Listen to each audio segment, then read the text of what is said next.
ಹಾಗಂತ ವರ್ಷ 60 ಮದುವೆ ಒಂದಾಗಿಲ್ಲ ನೋಡಿ. ಗೊತ್ತಿದ್ದಲ್ಲ ನನ್ನ ಪ್ರಾಯಕ್ಕೂ ನಮ್ಮೂರಲ್ಲಿ ಇಲ್ಲ ಅಂತ. ಹೌದು. ಮತ್ತೆ ಮತ್ತೆ ಆ ಮಾತಲ್ಲಿ ಹೊಟ್ಟೆ ಉಳಿಸ್ಬೇಡಿ ಬಾಗೋದ್ರೆ ಹೆಣ್ಣು ಸಿಗದಿದ್ರೆ ಆ ವಿಭಾಗದಲ್ಲಿ ಬೇರೆ ವಿಷಯದಲ್ಲೆಲ್ಲ ನಾವು ವ್ಯವಸ್ಥೆ ಮಾಡಿಕೊಂಡಿದ್ದೇವೆ. ಅಂದ್ರೆ ಒಳಹುಂಡಿ ವ್ಯವಸ್ಥೆ ಮದುವೆ ಒಂದಾಗಲಿಲ್ಲ, ಮನೆಯಲ್ಲಿ ಒಂದು ಹೆಣ್ಣಿಲ್ಲ ಅಷ್ಟೇ. ಹಾಗಂತ ನಾವು ಮಾಡುವುದೇನು ಗೊತ್ತುಂಟ? ವರ್ಷ 60 ಈ ಕ್ಲಿಯರಕ್ಕೆ ಕಪ್ಪು ಬಣ್ಣ ಹಚ್ಚು. ಹಾಗಲ್ಲ, ಎಲ್ಲಾದ್ರೂ ಹೊರಗಡೆ ತಿರುಗಾಟಕ್ಕೆ ಹೋಗುವುದಾದ್ರೆ ಮಾತ್ರ ಕಪ್ಪಚ್ಚು. ಮನೆಯಲ್ಲಿ ಕಪ್ಪಚ್ಚುವ ಪದ್ಧತಿ ಇಲ್ಲ. ಸೇವೆಯಿಂದ ಸೇವೆ ವಿಷಯದಲ್ಲ ಸ್ವಾಮಿ. ನಾನು ಆಲೋಚನೆ ಮಾಡುವುದು, ಇಷ್ಟು ಹಣ ನನ್ನಲ್ಲುಂಟು, ಇಷ್ಟು ಐಶ್ವರ್ಯ ನನ್ನಲ್ಲುಂಟು, ಆದರೆ ಮದುವೆ ಯೋಗವನ್ನು ಆಗಲಿಲ್ಲ ನೋಡಿ. ಹಾಗಾದ್ರೆ ನೀವು ಹಲವಾರು ಊರನ್ನ ತಿರುಗುವವರು, ನಿಮ್ಮ ಹುಂಡೆಲೆಲ್ಲ ನನ್ನ ಯೋಗ್ಯತೆಗೆ ಸರಿಸಮಾನರಾದ ಹುಡುಗಿ ಉಂಟೆ ನೋಡಿ. ಇವರು ಬಂದ ನೋಡಿ, ಬಹುಶಃ ಹೆಣ್ಣು ಹುಡುಗಲಿಕ್ಕೆ ಹೋಗೋಣ. ಹಾಗಂತ ಒಂದು ಮದುವೆ ಆಗಬೇಕು ಅಂತ ನಿಶ್ಚಯ ಮಾಡಿದ್ದೇನೆ. ವಿಷಯ ಅದಲ್ಲ, ಹೊರಗೆ ಕೊಟ್ಟ ಸಂದರ್ಭದಲ್ಲಿ ಯಾರೋ ಬಂದಾಗುತ್ತಲ್ಲ.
ಕಂಪಿಗೆ ಒಳ್ಳೆದಾಗುತ್ತದೆ ಅಂತ ಹೇಳೋದು ಕೇಳಿದ್ದೇನೆ. ನಮಗಂತಹ ಉಷ್ಣದ ಪರಿಸ್ಥಿತಿಯನ್ನು ಸರಿ ಸ್ವಾಮಿ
ಅದು ನಿನ್ನ ನೋಡುವಾಗಲೇ ಗೊತ್ತಾಯ್ತು.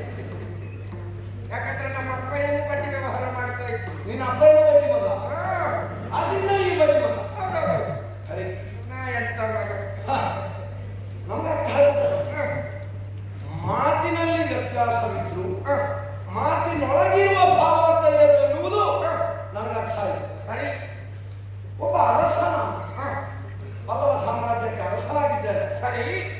ಅರಸನಾದ ನಾನು ನಿನ್ನ ಬಳಿಗೆ ಬಂದಿದ್ದೇನೆ ಅಂತ ಅಂದ್ರೆ ನಾ ಭಾವಿಸುವುದು ಹಾ ಅರಸನಾದ ನಿನ್ನ ಮುಖ ಸದಾ ಪ್ರಜ್ವಲಿಸಬೇಕೇ ಹೊರತು ಹಾ ಈ ರೀತಿಯಾಗಿ ಒಂದು ರೀತಿಯಲ್ಲಿ ಅದೇನೋ ರಹಿತವಾಗಿ ಸಮಸ್ಯೆ ತೊಂದರೆ ಇರುವ ತೊಂದರೆಯಾದರೆ ಹೇಳುವುದಕ್ಕೆ ತೊಂದರೆ, ತೊಂದರೆ ಇರದ ತೊಂದರೆಯಾದರೆ ಹೇಳುವುದಕ್ಕೇನು ತೊಂದರೆ? ನೀವು ಹೇಳಿದ್ದು ಗೊತ್ತಾಗುವವರಿಗೆ ಮಾತ್ರ ಗೊತ್ತಾಗ್ತದೆ, ಬಿಟ್ಟರೆ ಗೊತ್ತಿಲ್ಲದವರಿಗೆ ಅದು ಗೊತ್ತಾಗುವುದಿಲ್ಲ. ಗೊತ್ತಾದವರಿಗೆ ಅದು ಗೊತ್ತುಂಟ ಕೇಳಿದ್ರೆ ಗೊತ್ತಿರುವವರಿಗೆ ಮಾತ್ರ ಗೊತ್ತಾಗ್ತದೆ. ಗೊತ್ತಿರುವವರಿಗೂ ಗೊತ್ತಾಗುವುದಿಲ್ಲ. ಸತ್ಯ ಇದರಲ್ಲಿ ಒಂದು ಅರ್ಥ ಆಯ್ತು. ಯಾವುದು? ನಮ್ಮಿಬ್ಬರಲ್ಲಿ ಹೊಂದಾಣಿಕೆ ಉಂಟು. ಹೌದಾ? ಹೊಂದಾಣಿಕೆ ಉಂಟಾದ ಮೇಲೆ ನಾವೊಂದು ವ್ಯವಹಾರ ಮಾಡಿಕೊಂಡ್ರೆ ಯಾವ ರೀತಿಯ ವ್ಯವಹಾರ ಅಂದ್ರೆ ನಾನು ತುಂಬಾ ಪ್ರಜೆಗಳಿಗೆ ಯೋಜನೆಯನ್ನೆಲ್ಲ ಜಾರಿಗೊಳಿಸಿದ್ದೇನೆ. ನಾನು ಜಾರಿಗೊಳಿಸಿದ್ದೇನೆ. ನಾವು ಪ್ರಿಯರಿಗೆ ಬೇರೆ ಬೇರೆಯಾಗಿ ಭಾಗ್ಯಲಕ್ಷ್ಮಿ ಯೋಜನೆ, ಮನೆ ಮನೆಗೆ ಬೆಳಕು ಕೊಡುವಂತಹ ಗೃಹಲಕ್ಷ್ಮಿ ಯೋಜನೆ, ಆಮೇಲೆ ಗಂಡು ಮಕ್ಕಳಿಗೆ ದುಡಿಯದವರಿಗೆ ಯುವ ನಿಧಿ, ಹೀಗೆಲ್ಲ ಬೇರೆ ಬೇರೆ ಕೊಟ್ಟಿದ್ದೇವೆ. ಅದು ಹೆಂಗಸರಿಗೆ ಉಚಿತ ಪ್ರಯಾಣ ನಿಮ್ಮದೇ. ಆರಂಭಿಸಿದ್ದು ನಾವು. ಪಾಪ ಕೆಲವು ಗಂಡಸರು ಬಂದು ದೂರಿಟ್ಟ ಮೇಲೆ ಅದನ್ನು ಕೊಟ್ಟ ಮೇಲೆ ಉಪದ್ರ ಎಲ್ಲಿವರೆಗಾಗಿದೆ ಗೊತ್ತುಂಟ? ಹಾ ಪಾಪ ಹಣ ಕೊಟ್ಟವ ನಿಂತ್ಕೊಂಡು ಹೋಗಬೇಕು, ಧರ್ಮಕ್ಕೆ ಹೋಗುವವರು ನಿಂತ್ಕೊಂಡು ಹೋಗಬೇಕು. ಅದರ ಬಗ್ಗೆ ನಮಗೆ ಚಿಂತೆ ಇಲ್ಲ, ನಿನಗೆ ಅಂತ ಇರ್ಲಿ. ನಾವು ಚಿಂತೆ ಮಾಡುವವರು ಹೌದು ಅಂತಾರೆ. ಇಷ್ಟೆಲ್ಲ ಯೋಜನೆಗಳನ್ನು ಕೊಟ್ಟ ಮೇಲೆ ನಮ್ಮ ಬೊಕ್ಕಸ ಬರಿದಾಗಿದೆ, ಆಗ ಆಲೋಚನೆ ಮಾಡುವುದಿಲ್ವ? ಅಂದ್ರೆ ನಮಗದರ ಬಗ್ಗೆ ಚಿಂತೆ ಇಲ್ಲ. ಒಟ್ಟಾರೆ ಹೋದ್ರೆ ಯಾರಕ್ಕೆ ಹೋಗ್ತದೆ ಹೇಳಿ? ಹಾ. ತೆರಿಗೆ ಕಟ್ಟುವವರು ಪ್ರಜೆಗಳು, ಅವರನ್ನೇ ಅವರಿಗೆ ಕೊಡೋದು ಬಿಟ್ಟಿದೆ. ನಿಮ್ಮದೇನು ಗೊತ್ತು? ಮತ್ತು ನನ್ನ ಮನೆಯಿಂದ ನಾನು ತಂದು ಅವರನ್ನು ಕೊಟ್ಟು ಅವರನ್ನು ಸಾಗಿಲ್ಲ. ಇರ್ಲಿ, ಕೊಟ್ಟಿದ್ದೇವೆ ಎನ್ನುವಲ್ಲಿಗೆ ನನ್ನ ಬಂಡಾರ ಬರಿದಾಗಿದೆ. ನಮ್ಮಲ್ಲಿ ದೇವಸ್ಥಾನಗಳು ಹಲವಾರು, ಸರಿ. ದೇವಾಲಯಗಳು, ಪ್ರಾರ್ಥನಾ ಮಂದಿರಗಳು, ಅವರವರ ಜಾತಿಗೆ ಬೇಕಾದ ಹಾಗೆ. ನಮಗೆ ಯಾವ ಜಾತಿ ಅಂತ ಇಲ್ಲ. ನಾವು ಜಾತ್ಯಾತೀತ ಸಿದ್ಧಾಂತ. ಅದು ಬೇಕು. ನಾವೆಲ್ಲರೂ ಒಂದು ಎನ್ನುವುದಾಗಿ ಯಾವತ್ತು ನಾವು ಒಗ್ಗಟ್ಟಾಗಿರ್ತೇವೆ ಅಲ್ಲಿಯ ತನಕ ಈ ದೇಶಕ್ಕೆ ಯಾವ ಸಮಸ್ಯೆ ಇಲ್ಲ. ದೇಶ, ಭಾಷೆ, ನಾಡು, ನುಡಿ ಅಂತ ಬಂದರೆ ನಾವು ಎಲ್ಲೂ ರಾಜಕೀಯ ಮಾಡುವ ಪ್ರಶ್ನೆಯೇ ಇಲ್ಲ. ಅದಾಗಬಾರ್ದು. ಆದ್ರೆ ಕಟ್ಟಲಿಕ್ಕೆ ಕಟ್ಟಬಹುದು. ನಾವು ಕಟ್ಟಿದ ಮೇಲೆ ಆ ದೇವಸ್ಥಾನವು ಅಷ್ಟೇ ಉತ್ತಮವಾಗಿರಬೇಕು. ಅಲ್ಲ, ದೇವಸ್ಥಾನ ಆಗಬೇಕು. ಅದಕ್ಕೆ ವಿತ್ತ ಬೇಡವೋ? ಬೇಕು. ನಾವೆಲ್ಲ ಹೋದಲ್ಲಿ ಹೆಚ್ಚು ಕೇಳುವ ಕ್ರಮ ಇದು. ಕಡಿಮೆ ಕೊಟ್ಟರೆ ನೀವು ಅಲ್ಲಿ ಇರುವುದು ಇಲ್ಲ. ನಮ್ಮದು ಪ್ರಾಪ್ತಿ ಅಷ್ಟನ್ನು ಮಾತ್ರ ಕೇಳುವ. ಯುಕ್ತಿಗೆ ನನಗೊಂದು 10,000 ಸಾಕು. ಅಂದ್ರೆ ಈಗ ನೀವು ದೇವಸ್ಥಾನದ ದೇಣಿಗೆಗೆ ಬಂದಂತ ದೇಣಿಗೆಲ್ಲ ನೀವು ಕೊಡುವುದಿಲ್ಲ ಅಂತ ನಮಗೆ ಗೊತ್ತಿಲ್ವಾ? ಯಾರಾಯಿತು? ಊಟ ಮಾಡುವ ಕೈಯಲ್ಲಿ ಕಾಗೆಯನ್ನು ಓಡಿಸುವುದಿಲ್ಲಂತೆ. ಅನ್ನ ಎಲ್ಲಿಯಾದ್ರೂ ಕಾಗೆಗೆ ಬೇಕಂತ. ಆದರೆ ನಮ್ಮ ಹಿಂದೂ ಸಮಾಜದ ದೇವಸ್ಥಾನ ಯಾರು ಎಷ್ಟು ಕಟ್ಟಿದ್ರು ಅದಕ್ಕೆ ಲೆಕ್ಕ ಮಾಡದೆ ಕೊಡುವಂತ ಯೋಗ್ಯತೆ ನನ್ನದು ಅಷ್ಟೇ ಗೊತ್ತುಂಟ. ನಮ್ಮಲ್ಲಿರುವ ಹೆಣ್ಣು ಮಕ್ಕಳ ಸಿಂಧೂರ ಉಳಿಯಬೇಕು ಅಂತಾದ್ರೆ ನಮ್ಮ ನಾಡಿನಲ್ಲಿ ನಮ್ಮ ದೇವಸ್ಥಾನಗಳು ತಲೆ ಎತ್ತಲೇಬೇಕು. ಅಲ್ಲ, ಅದು ನನಗೆ ಬರುವಾಗಲೇ ಗೊತ್ತಾಗಿದೆ. ನಿಮ್ಮ ಮಗಳಿಗೆ ಮದುವೆ ಉಂಟಾ ಅಂತ ಕೇಳುವಾಗಲೇ ಈ ಸಲ ಸಿಂಧೂರದ ಪಾಠ ಕಲಿಯುವುದು ನೀನು ಇಲ್ಲ.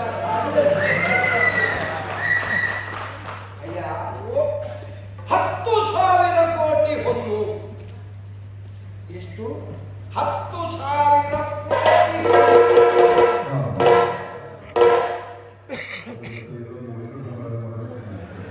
ಈಗ ನಮಗೊಂದು 10,000 ಖರ್ಚು. ಕಲ್ಪಿಸುವುದು ಬೇಡವಾ?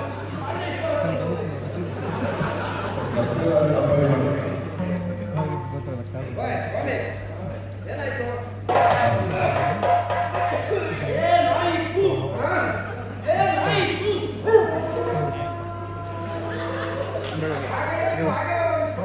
ಏನಾಯಿತು? ಅದು ಏನಾಯಿತು ಅಲ್ಲ. ಏನಾಯಿತು? ಭಾವನಾತ್ಮಕವಾಗಿ ಮಾತಾಡುವಾಗ ವಾಕ್ಯಗಳು ಇಲ್ಲಿ ಬಿಡು. ಭಾವ ಮುಖ್ಯ. ನಾವೆಲ್ಲ ಭಾವನೆಗೆ ಒತ್ತು ಕೊಡುವ, ಮಾತಿಗೆ ಸಾಹಿತ್ಯಕ್ಕಲ್ಲ, ಭಾವನೆಗೆ. ಸರಿಯಪ್ಪ. ಈಗ ನೀವು ಏನಾಯ್ತು ನಿಮಗೆ? ಅಲ್ಲ, ನೀ ಕೇಳಿದ್ದು ಸಾಲ ಎಷ್ಟು? 10,000 ಕೋಟಿ ಹೊಂದು ಅಂದ್ರೆ ಅದಕ್ಕಿಂತ ಮುಂದಕ್ಕೆ ನಿಮಗೆ ಸಂಖ್ಯೆ ಗೊತ್ತಿಲ್ಲ. ನನಗೆ ಲಕ್ಷ ಕೋಟಿ ಇನ್ನೂ ಉಂಟು. ನಾ ಕಲ್ತದ್ದು. ಹಾಗಂದ್ರೆ ನನಗೆ ದೇವಸ್ಥಾನ ಕಟ್ಟುವುದಕ್ಕೆ ಇಷ್ಟು ಸಾಕು.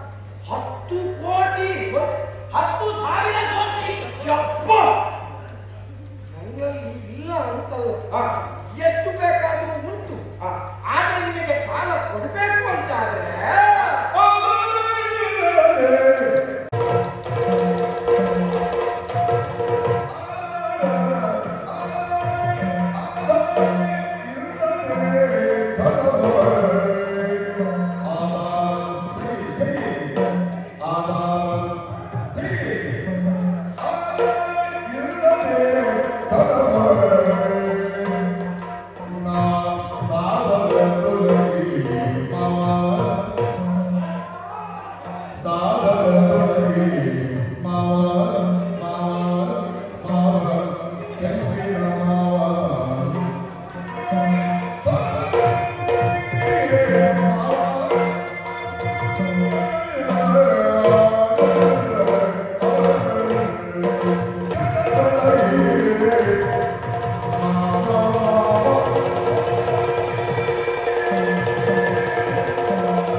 ಅದೆಲ್ಲ ಪುಣ್ಯಾತ್ಮ. ಹಣ ಕೊಟ್ರೆ ಸಾಕ್ಷಿ ಬೇಕು. ಸಾಕ್ಷಿ ನಾ ಯಾರು ಕರ್ಕೊಂಡು ಬರಲಿಕ್ಕೆ ನನ್ನ ಅಪ್ಪನವರು ಕೆಲಸ ಮಾಡು. ನಾವೊಂದು ಪತ್ರ ಕೊಡ್ತೇನೆ. ಆ ಪತ್ರದಲ್ಲಿ ನನಗೇನೇನು ಬೇಕು ಅದನ್ನು ನಾನು ಬರೆದು ಕೊಡ್ತೇನೆ. ನೀನು ಬರೆದುಕೊಳ್ಳುವುದು ಹೌದು, ಅದರಲ್ಲಿ ಏನು ಬರ್ತಿದೆ ಎನ್ನುವುದು ನನಗೆ ಗೊತ್ತಾಗಬೇಕು. ನೀನು ಹಿಂದಿರುಗಿಸಿ ಕೊಡುವುದು ಎಷ್ಟು ಸಮಯ ತಗೊಳ್ತೀನಿ? ನನಗೆ ಹೆಚ್ಚು ಬೇಡ. ಮತ್ತೆ 1 ವರ್ಷ. ಒಂದು ವೇಳೆ 1 ವರ್ಷದ ಬಳಿಕ ನೀವು ಕೊಡದಿದ್ರೆ ಸಮಸ್ಯೆ ಕೊಡದಿದ್ದರೆ, ಬಾರದಿದ್ದರೆ, ಆದರೆ ಹೋದರೆ, ಅಜ್ಜಿಗೆ ತೊಂದರೆ, ಅದೆಲ್ಲ ಬೇಡ. ಕೊಡ್ತೇನೆ, ಮುಗೀತು. ಹೇಳಲಿಕ್ಕೂ ಕಾರಣ ಉಂಟು. ಏನು? ಮೊನ್ನೆ ನಮ್ಮಲ್ಲಿ ಒಂದು 6 ಜನ ನೇಪಾಳದವರು ಕೆಲಸಕ್ಕೆ ಬಂದು ಊರಿಗೆ ನನ್ನಲ್ಲಿ ಬಂದು ನವನೀತರಾಯರ ಒಂದು 10,000 ಸಾಲ ಕೊಡಿ. ಕೋಟಿ ಅಲ್ಲ, 10,000 ಹೊಟ್ಟು. ಪಾಪ ಕಷ್ಟದಲ್ಲಿದ್ದಾರಂತ 10,000 ಕೊಟ್ಟೆ. ಇನ್ನು ಹಾಗೆ 1 ತಿಂಗಳು ಬಿಟ್ಟು ಕೊಡ್ತೆ ಅಂತ ಅವರು ಹೇಳಿದ್ದಾರೆ. ಆದ್ರೆ ನನ್ನ ಗ್ರಾಚಾರ ಆ ನೇಪಾಳದಲ್ಲಿ ಬಂದವರಿಗೆ ಹಣ ಕೊಟ್ಟಿದ್ದೇನೆ. ಈಗ ಯಾವ ಸತ್ತವನಿಗೆ ಹಣ ಕೊಟ್ಟಿದ್ದೇನೆ ಅಂತ ನನಗೆ ಗೊತ್ತಾಗ ಎಲ್ಲ ಒಂದೇ ರೀತಿ. ಈಗ ಅದರಲ್ಲಿ ತಪ್ಪು ಯಾರು ಅಂತ ಆಲೋಚನೆ ಮಾಡಬೇಕಾ? ಅದೇ ತಪ್ಪು ನನ್ನದೇ. ಹೌದಾ? ಯಾವುದೇ ಆಧಾರ ಇಲ್ಲದವರಿಗೆ ಹಣ ಕೊಟ್ಟಿದ್ದೆ. ಆಧಾರ ಇಲ್ಲದಲ್ಲ. ಅವ ಸಾಲ ಕೇಳಿದ್ದು ಯಾವ ಭಾಷೆಯಲ್ಲಿ? ಅವಾಗ ಬೇರೆ ನಮ್ಮವರಿಗೆ ಕರ್ಕೊಂಡು ಬಂದಿದ್ದು. ಹೌದಾ? ಅವನಿಗೆ ಭಾಷೆ ಬರೋದಿಲ್ಲ. ನಾವು ಸಾಲ ಕೊಡುವಾಗ ಮೊದಲು ನಮ್ಮ ಭಾಷೆ ಅವರಿಗೆ ಬರ್ತದ ಅಂತ ಆಲೋಚನೆ ಮಾಡಬೇಕು. ಯಾಕಂದ್ರೆ ನಾವು ಬೈದದಾದ್ರೂ ಅವರಿಗೆ ಅರ್ಥ ಆಗಬೇಕಲ್ಲ. ಒಂದು ವಿಷಯ ಈಗ ನಿನಗೆ ಬರ್ತದ, ನನಗೆ ಬರ್ತದೆ. ನನಗೆ ಬೈಯುವುದಕ್ಕೆ ಭಾವಕ. ಹಾಗಾಗಿ ಒಂದು ಕೆಲಸ ಮಾಡು, ನಾವು ಒಂದು ಒಪ್ಪಂದವನ್ನು ಮಾಡಿಕೊಳ್ಳು. ಸರಿ, ಒಂದು ವೇಳೆ 1 ವರ್ಷದ ಒಳಗೆ ನೀನು ನನಗೆ ಹಣ ಕೊಡ್ತಿದ್ರೆ ನಿನ್ನ ರಾಜ್ಯವು ನಿನ್ನ ಪಕ್ಕದ ಭಂಡಾರವು ನಿನ್ನ ಆಸ್ತಿಯು ಮದುವೆ ಆಗಿದ್ದರೆ ನಿನ್ನ ಹೆಂಡತಿಯು ಅದಕ್ಕೆಲ್ಲ ಕೈ ಹಾಕಬೇಕು ನಿನ್ನಲ್ಲಿ ಏನು ಧನದ ವ್ಯವಹಾರ ಒಂದು ವೇಳೆ ಕೊಡದಿದ್ರೆ ಅದಷ್ಟು ನನ್ನದಾಗ್ತದಂತ ನಿಮಗೆ ಬೇಕಾದ್ರೆ ಬೇಡ ನನಗೀಗ ಅಷ್ಟು ಮೇಲೆ ಹೋಗುದು ಯಾಕೆ ನಾನು ನೀನು ಹೇಳಿದ ದೇವರ ಮೇಲೆ ಆಣೆ ಇಟ್ಟು ಹೇಳ್ತೇನೆ ಈಗ ನಿನಗೆ ಬರುವ ವರ್ಷ ಆರಾಧ್ಯ ದೇವರು ಯಾರು ಗುರು ನರಸಿಂಹಯ್ಯ ಗುರುನರಸಿಂಹನು ಇಲ್ಲ ದುರ್ಗಾ ಪರಮೇಶ್ವರಿಗಳು ಯಾರಾದ್ರೂ ಹೌದಾ ಹಾಗಂತ ನಮ್ಮನ್ನು ಮಾಡುವಂತ ಚಕ್ರವರ್ತಿಗಳಿರ್ತಾರಲ್ಲ ಯಜಮಾನ್ರು ಯಜಮಾನ್ರು ಆ ಯಜಮಾನ್ರನ್ನೆಲ್ಲ ಆಣೆ ಇಟ್ಟೆ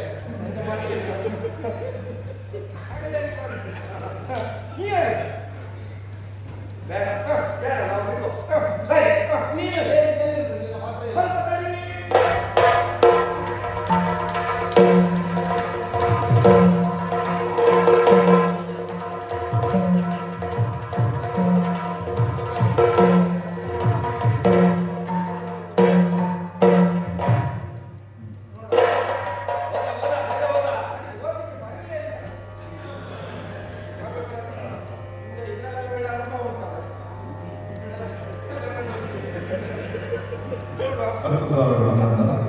ಈ ದಿವಸ ಶುಕ್ರಪಕ್ಷ ಚತುರ್ದಶಿ ದಿವಸ ಕೊಟ್ಟಿದ್ದೇನೆ. ಏಕಾದಶಿ ಇವತ್ತು 1 ವರ್ಷ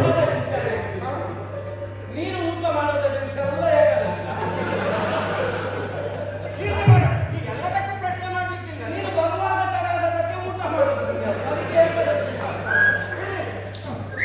ಮುಂದಿನ ವರ್ಷ 365 ದಿವಸಗಳು 365 ದಿವಸಗಳು ಮುಂದಿನ ವರ್ಷ ಸಂಕಷ್ಟ ಚತುರ್ಥಿ ದಿನ 2025-26ನೇ ಸಾಲಿನ ಬಡ್ಡಿ ಸಮೇತ ಚಕ್ರಬಡ್ಡಿ ಸಮೇತ ನೀವು ಒಪ್ಪಿಸತಕ್ಕದ್ದು ಇಲ್ಲದಿದ್ದರೆ ನಿನ್ನ ಸಂಪೂರ್ಣ ರಾಜ್ಯವನ್ನು ನನಗೆ ಒಪ್ಪಿಸತಕ್ಕದ್ದು.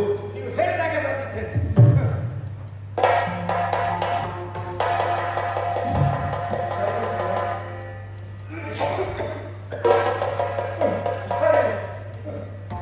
ಸರಿಯಾಗಿ ಓದಿತು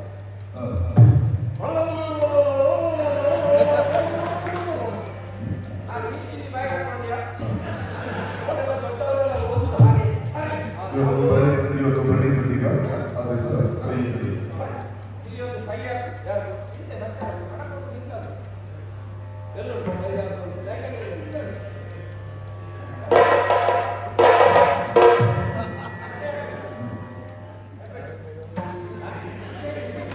ಆಮೇಲೆ ಇದು ಸೈ ನನ್ನದೇ ಅಲ್ಲ ಅದು ಯಾರದ್ದು ಸೈ ಈಗ ಎಡದ ಕೈದ ಅದಿಲ್ಲ ಹಣ